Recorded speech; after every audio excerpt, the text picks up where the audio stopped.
7 de la mañana con 36 minutos, 7 con 36 minutos, en Punto Noticias, primera emisión a través de Radio Pichincha. Tenemos el gusto de saludar ya con Natalie Celi, exministra de la producción, que se encuentra con nosotros. ¿Cómo está? Buenos días, bienvenida. Le saludamos a Alexis Moncayo, quien le habla, Licenia Espinel. Gracias por acompañarnos. Está en vigencia por el Ministerio de la Ley esta normativa denominada Desarrollo Económico Post-COVID, que plantea varios cambios y aunque hubo varias observaciones respecto a las consecuencias que esta normativa iba a generar en diferentes sectores, tanto a nivel personal como a nivel empresarial, pues ya es un hecho, está en vigencia el registro oficial Comirred. La aplicación de esta ley, qué consecuencias le va a generar al ciudadano común, al sector empresarial, porque incluso hay voces desde el sector empresarial que han rechazado esta normativa tal como ha sido aprobada. ¿Cuáles son los riesgos? Buenos días, bienvenida. Bueno, buenos días con todos, buenos días a la audiencia que nos escucha el día de hoy. Bueno, definitivamente esta ley es un batatazo a la clase media.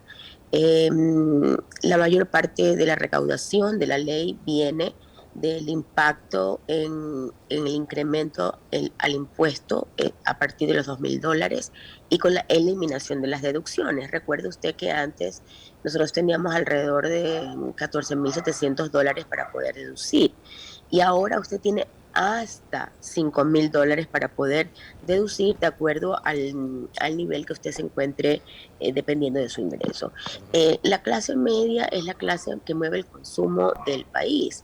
Los ricos no consumen en el país, son los pobres y la clase media baja y alta la que consume en el país. Entonces el país empieza a perder un gran dinamizador de la economía. Por otra parte, desde el punto de vista de justicia social, vemos que las empresas aportan con $105 millones, pero por un año.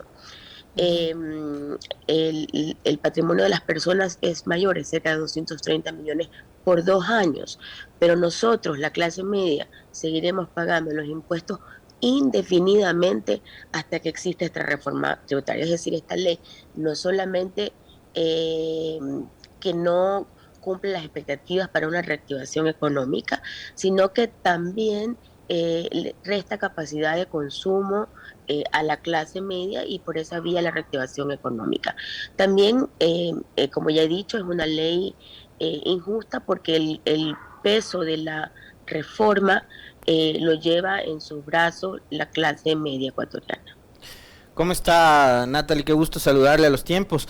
A los años.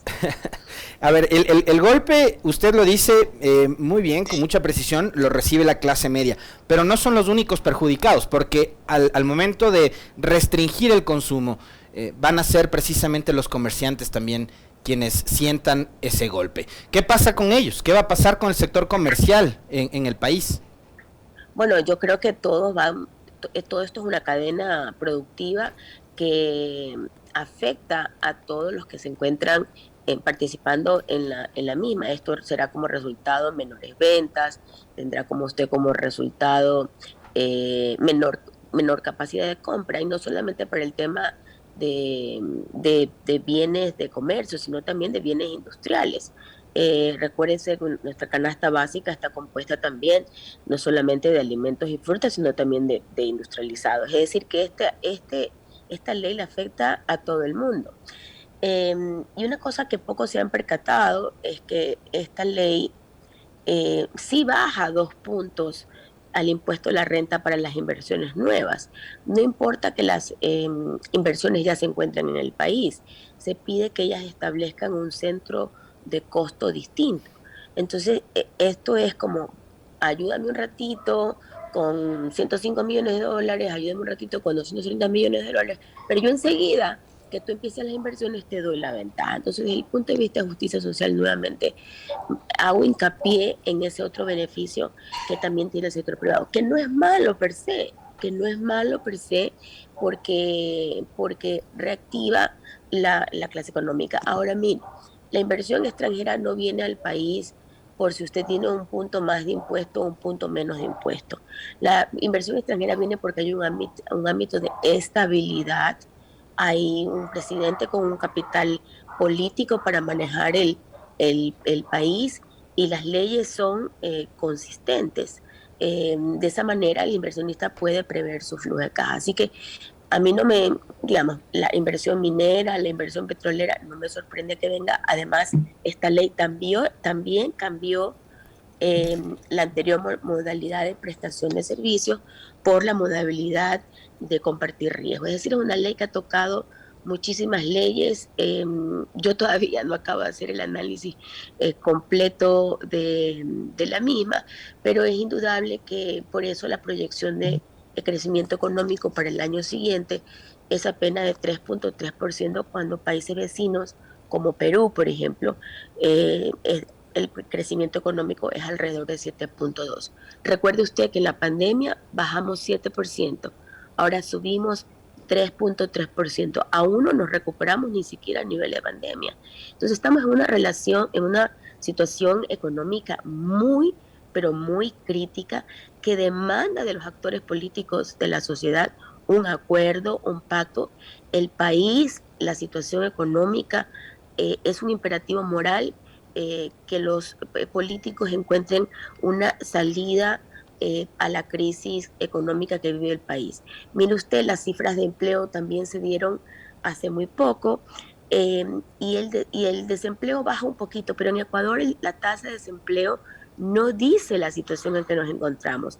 Las cifras que tenemos, y las cifras son engañosas, he visto varios titulares en varios periódicos que dice que la tasa de desempleo baja, como que si eso mejorase la situación laboral de los ecuatorianos, y no es así. Lo que usted tiene que fijarse es cuántos empleados que están en empleo pleno bajan o caen, y cuántos sus empleados suben, porque nuestra economía es muy informal y el subempleo pasa al 40%. Entonces también en el mercado laboral tenemos muchos problemas todavía. Este año decrecieron un número importante de puestos de trabajo que cumple con todas las prestaciones de la seguridad social. Entonces, como digo nuevamente, la clase política nos debe muchísimo a los ecuatorianos. Economista, y yo tengo otra consulta respecto a esta normativa, y es la preocupación que existe en el sector de los profesionales, del considerado microempresario, además, porque se había ofrecido eliminar este régimen impositivo para el microempresario, el 2% que se conoce. Con esta ley no se lo elimina, por el contrario, se hace una especie de mezcla, de híbrido, y se mantiene sobre el cálculo de los ingresos totales. Es decir, ¿por qué a este sector económico de la población se le aplica sobre los ingresos totales, mientras a las empresas se le aplica sobre las utilidades, es decir, sobre lo que ya han ganado, mientras a los otros sobre los ingresos totales? Dicen estos sectores que se sienten perjudicados, porque además es un incumplimiento a una oferta que se les hizo de eliminar este 2% para los microempresarios. ¿Cómo se va a ver afectado este sector con con este punto en la normativa? En todo caso, lo que más molesta es la falta de palabra, es el haber dicho que se iba a simplificar el impuesto, que se iba a quitar el 2% del impuesto a las microempresas. Y yo creo que este es un impuesto que, si la economía está creciendo, que si la economía está en boga, más o menos equivaldría a lo que la microempresa tiene que pagar. El problema es cuando no tienes utilidades. El problema es cuando no tienes liquidez. El problema es cuando no tienes ventas, como es el caso de ahora. Entonces, hemos tenido un saltito en las ventas por el tema del llamado Black Friday, que más vale es una costumbre americana, pero hay que ver el futuro. Y una vez pasadas las Navidades, la gente va a sentir la dura realidad en su presupuesto y en sus ingresos. Entonces, este para mí es el peor momento, un momento en que estamos creciendo muy poco, el poner un impuesto sobre los ingresos y no sobre las utilidades. Este proyecto de ley, tal como pasó, digamos, sin un pronunciamiento político por parte de la Asamblea, porque vimos que un sector político lo que hizo fue lavarse las manos, ¿va a ayudar al país a recuperarse económicamente? ¿Le va a ayudar al país a recobrar un poco de vigor en lo económico después de estos 2 años de crisis profunda que hemos vivido? ¿O lo que va a hacer es ahondar la crisis, Natalie? ¿Lo que va a hacer es ahondar la crisis o nos va a ayudar a salir de la misma? No nos va a ayudar a salir de la misma. Lamentablemente Ecuador tiene un déficit fiscal y ese déficit fiscal, tengo que reconocerlo, no es culpa de este gobierno, es heredado de Lenín Moreno y es heredado también del gobierno del presidente Rafael Correa. Es decir, existe un problema de déficit fiscal. El problema es cómo lo resolvemos con la mayor progresividad posible y con el menor impacto a la clase media y a las clases populares. Yo no digo que no vamos a crecer, digo que vamos a tener un magro crecimiento y vamos a tener que esperar un...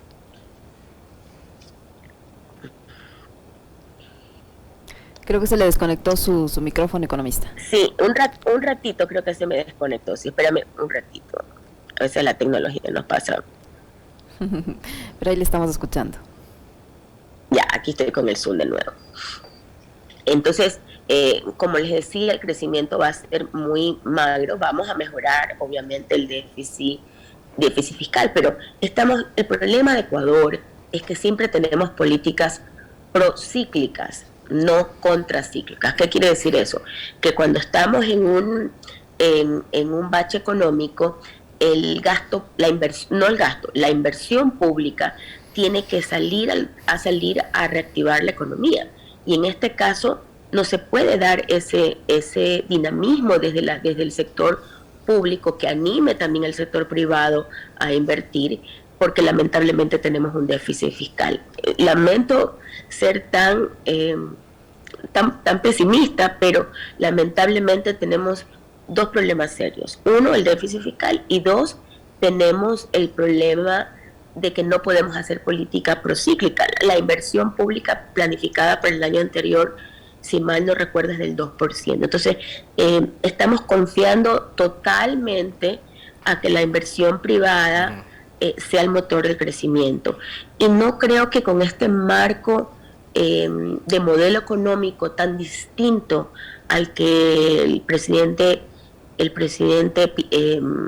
propuso en campaña, tengamos tampoco a las empresas con muchísimas ganas de invertir. Lo que tradicionalmente salva al Ecuador es la inversión en petróleo y ahora la inversión en minería, que es muy importante y que para eso pues tiene que ser sostenible, tiene que ser verde, tiene que las comunidades aceptarlas y el gobierno tiene que abrir el catastro minero para que puedan de esa manera realizarse las concesiones. Quizás ven algo de inversión extranjera, una vez que las cosas se tranquilicen, una vez que los políticos lleguen a un acuerdo. Créame que la ley, como fue a la Asamblea, era una muy mala ley, hasta con técnica jurídica muy mal redactada.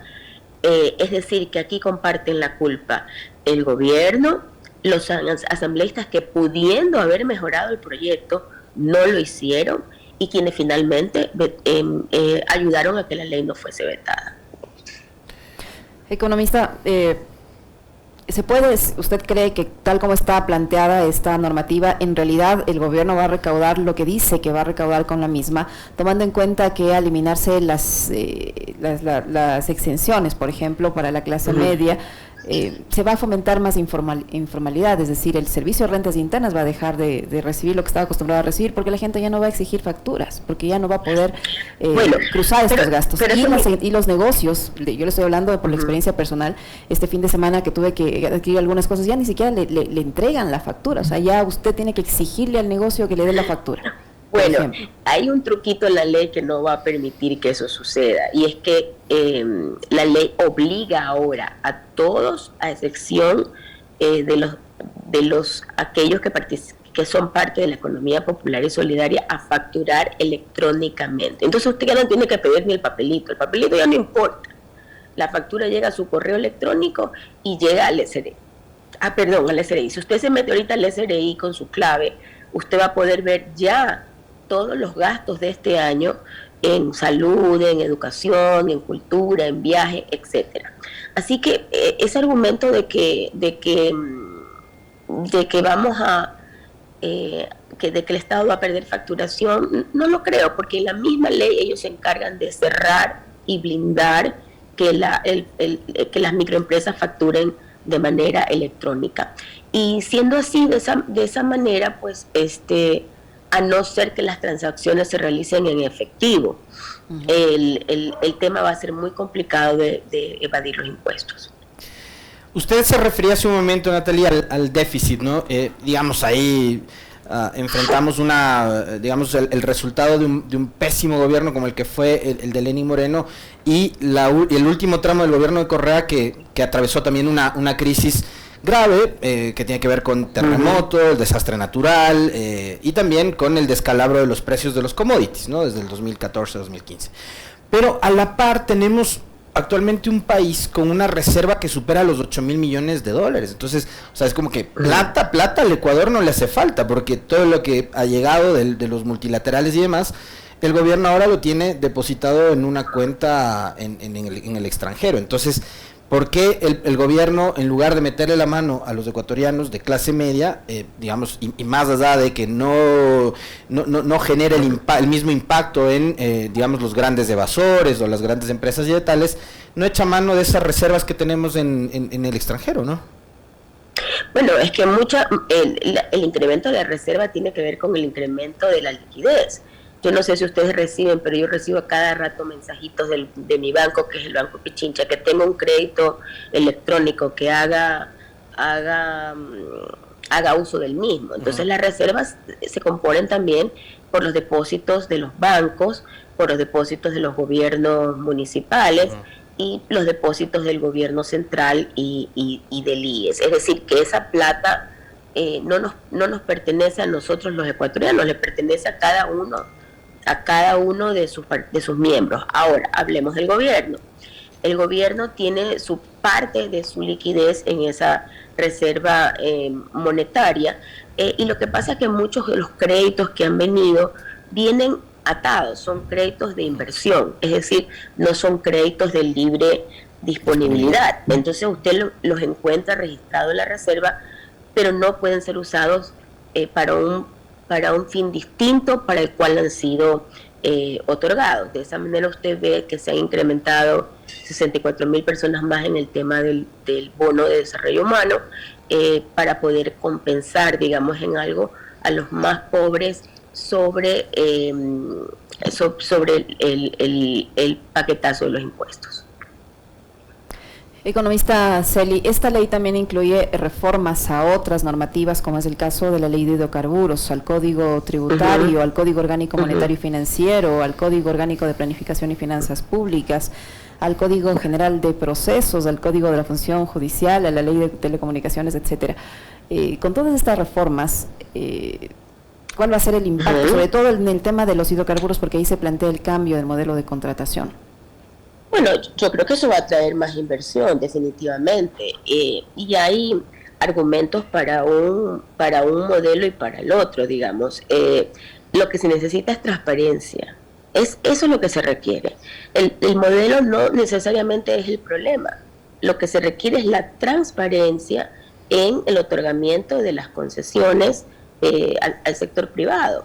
Hemos tenido ya suficientes casos de corrupción en el sector petrolero, más que en cualquier otro de la economía.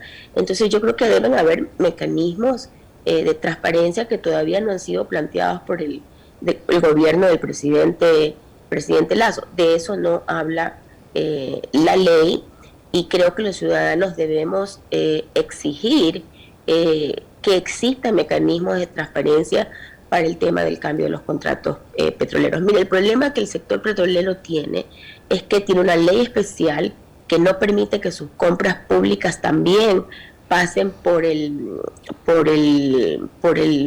sistema de compras públicas de los otros ministerios. Ese es un tema que todo el mundo lo sabe y nadie lo cambia. O sea, cambian la forma de participación del contrato, pero dejan afuera todas las compras públicas del sector petrolero, haciéndolas mucho más oscuras, poco transparentes de lo que tienen que ser. Ese es un cambio que todo técnico, digamos, en el país sabe, y es que todos los sectores estratégicos, sus compras públicas no pasan por el Sistema Nacional de Compras Públicas. Y ese es un tema que hay que cambiar. Ahí es donde está la corrupción, ahí es donde está la PUS. ¿Es posible, a su criterio, que la Asamblea pueda derogar este proyecto ley que ya entró por decreto? ¿O usted cree que lo más probable es que esto a mitad del próximo año pueda ser reformado para que el impacto no sea tan severo en la economía de la gente? Bueno, la Asamblea ya no puede reformar la ley. Es decir, que nos están vendiendo humo, los señores de Pachacuti y de UNE están vendiendo humo cuando hablan de derogar la ley. La ley es constitucional. Los señores asambleístas no la modificaron, los señores asambleístas no la archivaron. Yo no creo que ninguna, me parece que la Constitución no fallaría a favor de ellos, porque ellos no cumplieron su papel. La ley fue mala, totalmente culpa del Ejecutivo, pero la Asamblea tuvo la capacidad de modificar esa ley terriblemente hasta en la técnica legal, y dejarnos una ley con la cual fuese mucho más progresiva, incidiera menos en la clase media ecuatoriana, y la solidaridad con la cual compartirían las empresas que han generado ingresos, inclusive durante la pandemia, serían los que tendrían que aportar solidariamente por 2 años para poder salir adelante el país. Ahora resulta que lo que la clase media paga, cerca de $700 millones con las deducciones incluidas, es mucho menor que lo que aporta el sector privado. Y que conste que yo apoyo el sector privado, creo que el sector privado es el motor de la economía, y creo que también hay que tener mucho cuidado en ser competitivos con la tasa de interés de impuesto a la renta, pero la misma se baja. Quiero decirle que la misma se baja en la ley se baja de 25 al 23%. Entonces, una manera de compensarlos a futuro por lo solidario que son hoy. Pero, Natalie, ¿no sería, lo ideal que podamos que tengamos un estado en el que pueda convivir la inversión privada con la inversión pública? O sea, no priorizar lo uno por encima de lo otro, sino que exista una sinergia, ¿no?, entre lo público y lo privado, porque finalmente ahí quienes terminan ganando somos los 17 millones de ecuatorianos. O sea, bueno, esa es la posición de una posición de ideológicamente de centro. Me identifico totalmente con esa ideología de centro, pero lamentablemente la ideología de centro no es una ideología que sea muy sexy para los políticos. Usted tiene gente a la derecha y tiene a la extrema derecha, tiene gente a la izquierda y a la extrema izquierda, pero hasta ahora no conozco un partido que diga que sea de centro. Entonces, el ser de centro es tomar aquello que funciona del modelo liberal y tomar aquello que funciona en términos de justicia social. Pero hasta ahora hemos tenido gobiernos híbridos. Este es un gobierno de derecha que le hace las cosas mucho más difíciles a la clase media, que de alguna manera va contra su ideología de poner impuestos, o sean solidarios o no, a los más ricos. Entonces esa tercera vía existe. Esa tercera vía es la del estado del bienestar, es la que practica Finlandia, es la que practica muchísimos países de Europa. Economista Celi, en estos días, en las últimas horas, se conocieron nuevas filtraciones de esta investigación periodística sobre los paraísos fiscales, y allí vuelve a aparecer el nombre del presidente de la República, de su esposa y de otros ecuatorianos que habrían incurrido en este tipo de prácticas. Yo no voy a juzgar si son o no correctas, eso lo dejo a los analistas, pero eso coincide con una parte de la publicación de esta normativa y un capítulo que está destinado precisamente para las personas que tienen recursos en paraísos fiscales.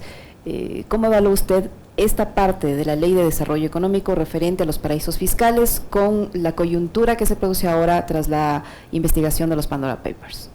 Bueno, en primer lugar, yo estoy totalmente en desacuerdo en la evasión tributaria en los países fiscales. Al nivel del mundo existe un movimiento liderado por el presidente Biden de que al menos las multinacionales que tienen, digamos, que existen en diferentes partes del mundo, y que escogen el lugar de menor tributación para poder hacer sus impuestos, se establezca un impuesto mínimo del 10%. O sea, es una corriente mundial. No solamente somos ciertos economistas que pensamos que tener plata en los paraísos fiscales como mecanismo de elusión o evasión tributaria no es ético, en primer lugar. En segundo lugar, me parece a mí, ayer vi una serie de tweets en la noche del ex candidato Arauz, donde decía tener una serie de pruebas. No entiendo por qué esas pruebas no se entregaron a la comisión, me parece que es la Comisión Constitucional. De Garantías Constitucionales. De Garantías Constitucionales la que hizo el informe. El informe me parece incompleto, el informe me parece que carece de sustancia como para llegar al veredicto al cual llegaron. Yo creo que las autoridades de control, la Contraloría, la Fiscalía, tienen que hacer su trabajo y tienen que, tomando todas las pruebas válidas que existen, tomar las decisiones que sean, por duras que éstas sean. Entonces hay que hacer cumplir la ley es para todos, y si bien cualquier persona puede tener recursos en paraísos fiscales legalmente o para evadir impuestos, entonces no pueden no pueden ser candidatos a la presidencia de la República. Yo no puedo dar una opinión sobre si los Pandora Papers son ciertos en relación al presidente de la República. No tengo el suficiente conocimiento para eso. Es un tema muy complejo que los expertos tienen que analizar. Pero nuevamente la Asamblea nos queda debiendo, cuando tiene usted un informe de garantías constitucionales donde la recomendación es que por alta conmoción de la República se destituya al presidente, y usted tiene la comisión de fiscalización, en cambio que el presidente de la República es un ángel bajado del cielo. Entonces, nuevamente la Asamblea otra vez, economista, perdimos su señal. No sé si nos está escuchando. Estamos conversando con la economista Nata Licelli, ex ministra de la Producción, ex embajadora del Ecuador en los Estados Unidos, que está con nosotros. No sé si usted nos escucha, economista, perdimos nuevamente su señal, tenemos dificultades en escucharla. No sé ahí estamos, ahí estamos. Sí, ahí la escuchamos. Ya, ok, perfecto. Yo le decía ¿qué opina usted respecto a que, por un lado, con la Ley de Desarrollo Económico se proteja a las personas que tienen recursos en paraísos fiscales, en el sentido de que no se va a dar una investigación y que rindan cuentas sobre si el dinero que tuvieron fuera es lícito o no es lícito, si pagó o no pagó el impuesto respectivo acá o afuera, con la Ley de Desarrollo Económico, y que mientras tanto, en esa misma Ley de Desarrollo Económico, el presidente de la República le exija a la clase media, a los microempresarios, a los empresarios, a las personas naturales, que paguen más impuestos?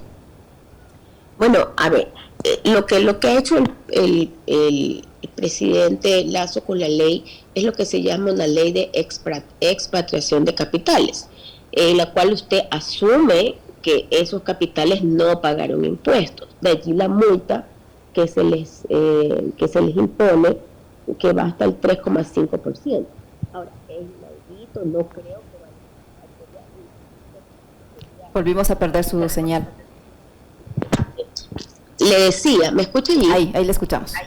Ya, le decía que lo que pasa con ese artículo de la ley es lo que se llama una oportunidad de repatriación de capitales, y se asume que esos capitales no pagaron impuestos.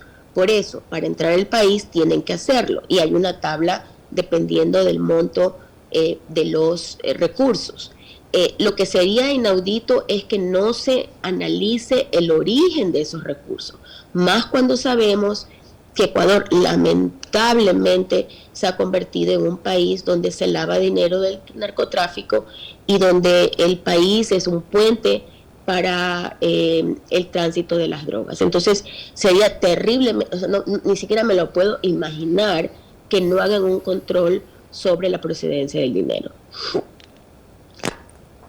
Muy bien, muchísimas gracias, economista. Muy amable por su tiempo, por la información que nos ha proporcionado en esta mañana. Siempre un placer estar con ustedes. Saludos a todos quienes nos escuchan. Fuerte abrazo, gracias. Muchísimas gracias a Natalie. Fuerte abrazo, bye. Lo propio. Muchísimas gracias a Natalie Celi, exministra de la producción que ha estado con nosotros. 8:06 en Punto Noticias a través de Radio Pichincha. Una pausa, enseguida regresamos.